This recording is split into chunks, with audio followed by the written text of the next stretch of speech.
Let's begin at the very beginning and talk about numbers. There are many different kinds of numbers. The world of numbers is rich and diverse.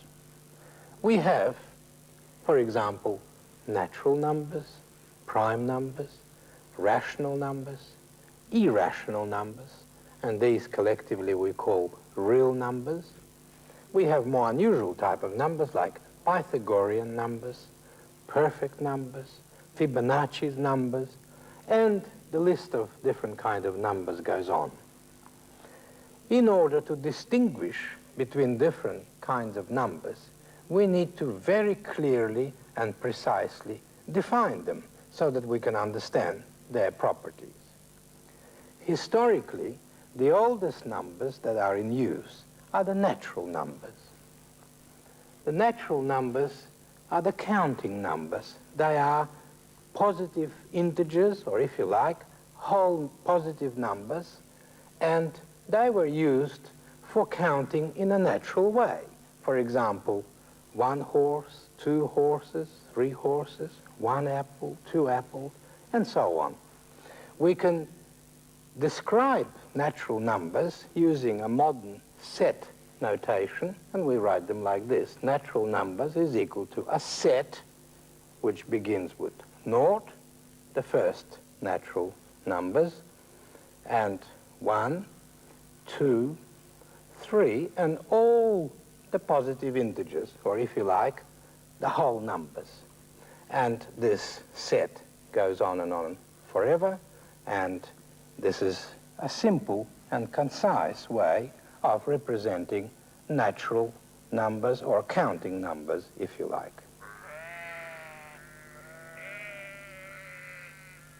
Several thousand years ago, when ancient people first used numbers, it was for counting. They used fingers for counting, and when they ran out of fingers, they used pebbles like these. One of the earliest great inventions by our ancestors was the discovery of a counting technique by associating one pebble with one object. This one-to-one association was the unique clue to counting. I can use a bag of pebbles here to count these sheep by associating one pebble with one sheep. Ancient people, little by little, learned how to add, subtract, multiply, but this was at first a very slow process. In some countries, special devices were invented. The Romans used a counting table which they called abacus, in which pebbles or polished beads moved in grooves. They call these pebbles calculi, which is the plural of calculus, pebble. And that's the origin of our word calculator, calculate, and calculus, the branch of higher mathematics. This is a Chinese abacus. The calculi are represented here by these polished beads which slide along these rods. Each bead on that side of the partition has a denomination of 1 unit, and each bead on this side of the partition has a denomination of 5 units. These beads slide towards the partition for addition and away from the partition for subtraction.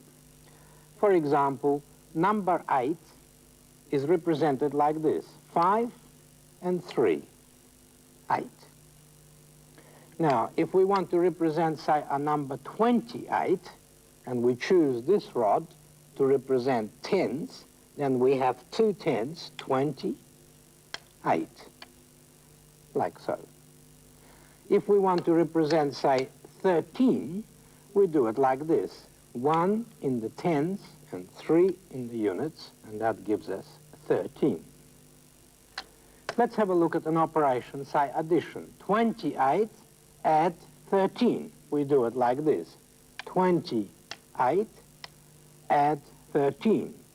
That's 10 and 3. Well, you haven't got 3 there, so you borrow from this 5. You put 5 down, and you take away 2. That's the same as borrowing 3. And then 2 of these is equivalent to 1 of those, and that gives us the answer 41. So 28 add 13 gives 41. If we have a look now at subtraction, say 28 minus 13, we do it like this. 28, take away 13. That's 10 and 3, and that gives us the answer 15. 28, take away 13, gives 15. We learn how to multiply and divide in primary school.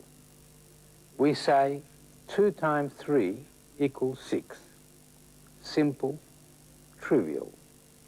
But what does it really mean? Multiplication is an operation of taking one number, which we call the multiplicand, and reproducing it a given number of times, which we call the multiplier. The result of multiplication we call the product. Let me see if I can illustrate this with a simple model using apples. If 2 apples represents the multiplicand, and if we wish to reproduce it 3 times, that's taking 2 apples once, taking 2 apples twice, taking 2 apples 3 times, we get a product of 6 apples. In the same manner, if I want to multiply 3 times 2, and I use 3 apples as the multiplicand, and I reproduce it twice, 3 apples times 2, that's 3 apples once, 3 apples twice, we get a product, again, of 6 apples. Now, very often, students get confused when we ask them, what is 2 apples times 3 apples? Well, the expression 2 apples multiplied by 3 apples does not make a logical sense. That means you want to, if I say 2 apples times 3 apples, that means I take 2 apples in the multiplicand, and I wish to reproduce it how many times? 3 apple times. Well, that doesn't make sense because it's not twice, it's not 3. How many times is 3 apple times? So therefore, as you can see, you can multiply 2 apples by 3 or 3 apples by 2, but you can't multiply 2 apples by 3 apples because it doesn't make a real sense. The symbol we use for multiplication was first introduced in 1631 by English mathematician William Uhtred. Division is a process of cutting, splitting, or simply dividing a whole into parts. We say 6 divided by 2 equals 3. Let's have a look at the language we use. The number we wish to divide, in this case 6, we call the dividend. And the number we wish to divide by, in this case 2, is called the divisor. And the result of division we call quotient. Let's see if we can illustrate this with apples. I have 6 apples in the dividend, and I wish to divide by 2. That means I take 2 apples at a time until the dividend is exhausted. So we take 2 apples once, we must go on. We take 2 apples again, still not exhausted. We take it 3 times, the dividend is exhausted, the division is complete. It has taken me 3 takes, or cuts, to accomplish the division process of natural numbers in this case. Now, if I have 6 apples in the dividend, and I wish to divide by 3, that means this time I take 3 apples at a time, 3 apples once, I must go on. Why? Because I haven't exhausted the dividend. And the division is only complete when the dividend is exhausted. So I take 3 apples again. Now the dividend is exhausted, the division is complete, and it has taken me 2 takes of 3 apples. Now this brings us to the very subtle question on division. What is 6 divided by 0? Again, we can illustrate this with apples. I have 6 in the dividend, and I wish to divide by 0. So I take 0 apples once. I must go on. Why?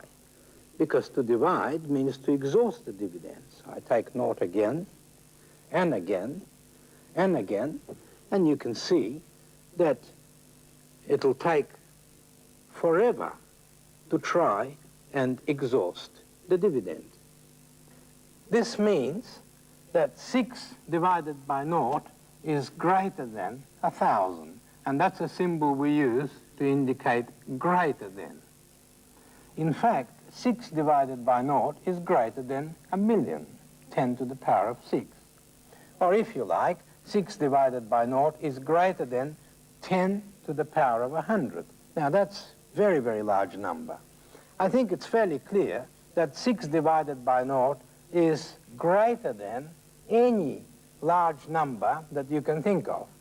And that implies, and that's the symbol we use to indicate implies, that 6 divided by 0 tends to infinity. This is a symbol which says tends to, and this is the symbol for infinity.